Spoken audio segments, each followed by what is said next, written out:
નમસ્કાર મિત્રો, કેમ છો? આશા રાખું છું કે તમે બધા સહકુશળ હશો. હું પણ સહકુશળ છું. આજે 25 ડિસેમ્બર 2025નું કરંટ અફેર લઈને હાજર થઈ ગયો છું તમારા માટે. તો ચાલો મોડું ન કરતા આજનો વિડીયો શરૂ કરીએ છીએ. એની પહેલાં કહેવા માંગીશ કે ચેનલ પર નવા હો તો સબસ્ક્રાઈબ કરી લેજો. વિડીયો જો પસંદ આવે તો લાઈક કરી દેજો અને ભાઈબંધ દોસ્તાર ફેમિલી મેમ્બર સાથે વિડીયો શેર જરૂર કરજો. તો ચાલો મોડું ન કરતા આજનો વિડીયો શરૂ કરીએ છીએ.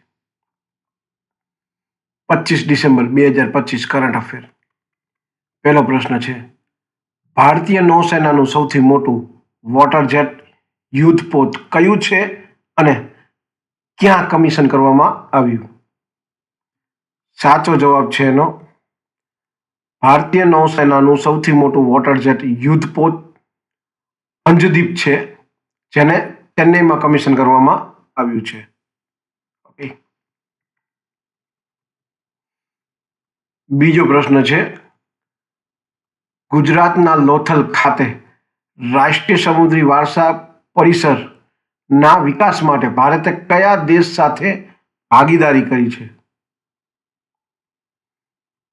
સાચો જવાબ છે ભારતે નેધરલેન્ડ સાથે ભાગીદારી કરી છે.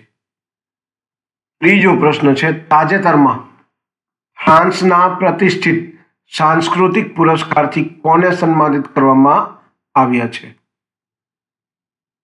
સાચો જવાબ છે રવિ ડીસીને ફ્રાન્સના પ્રતિષ્ઠિત સાંસ્કૃતિક પુરસ્કારથી સન્માનિત કરવામાં આવ્યા છે. ચોથો પ્રશ્ન છે, ચૌધરી ચરણસિંહ ભારતના કયા ક્રમના વડાપ્રધાન હતા અને તેમની 123મી જન્મ જયંતિ ક્યારે ઉજવાઈ? જવાબ છે ચૌધરી ચરણસિંહ ભારતના 5મા વડાપ્રધાન હતા અને તેમની 23 ડિસેમ્બર 2025ના રોજ 123મી જન્મજયંતિ ઉજવાઈ. પાંચમો પ્રશ્ન છે, પૂર્વ વડાપ્રધાન અટલ બિહારી વાજપેયીની જન્મ શતાબ્દી નિમિત્તે કયો કાર્યક્રમ અને ક્યાં યોજાયો? જવાબ છે શૂન્યથી શતક કાર્યક્રમ ઇન્દોરમાં યોજાયો. છઠ્ઠો પ્રશ્ન છે, 1941માં પર્લ હાર્બર હુમલામાં જીવિત બચેલા ઈરા આઇક સાબ કયા દેશના હતા? ઈરા આઇક સાબ કયા દેશના હતા અને તેઓ કેટલા વર્ષની ઉંમરે અવસાન પામ્યા? ઈરા આઇક સાબ અમેરિકાના હતા અને તેમનું 105 વર્ષની ઉંમરે અવસાન થયું. સાતમો પ્રશ્ન છે, તામિલનાડુ સરકારે કાવેરી નદીના ડેલ્ટામાં કયા પ્રાણીના સંરક્ષણ માટે પહેલ શરૂ કરી છે? તમિલનાડુ સરકારે સ્મૂથ કોટેડ ઉદબિલાવનના સંરક્ષણ માટે પહેલ શરૂ કરી છે. કોટેડ ઉદબિલાવના. પંચાયતી રાજ અને જનજાતિ મામલા મંત્રાલય દ્વારા પેશાબ મહોત્સવ ક્યાં યોજાશે?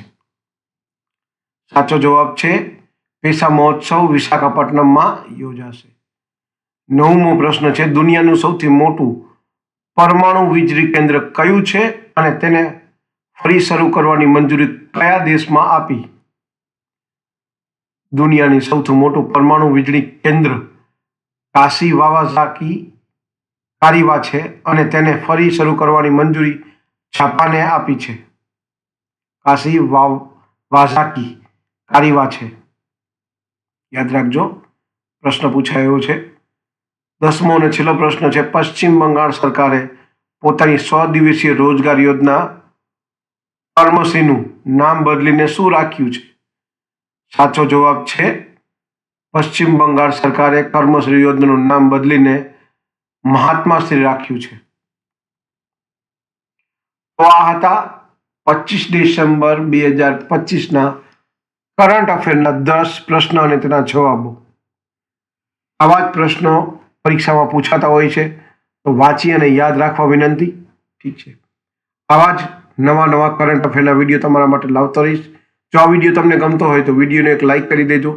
ચેનલ પર નવા હો તો સબસ્ક્રાઈબ કરી લેજો અને ભાઈબંધ દોસ્તાર ફેમિલી મેમ્બર સાથે વિડીયો શેર જરૂર કરજો, જે પણ ગવર્મેન્ટ એક્ઝામની તૈયારી કરે છે અને જે પણ કરંટ અફેરમાં ઇન્ટરેસ્ટ ધરાવે છે. તો આજ માટે આટલું જ. જય હિન્દ, વંદે માતરમ દોસ્તો.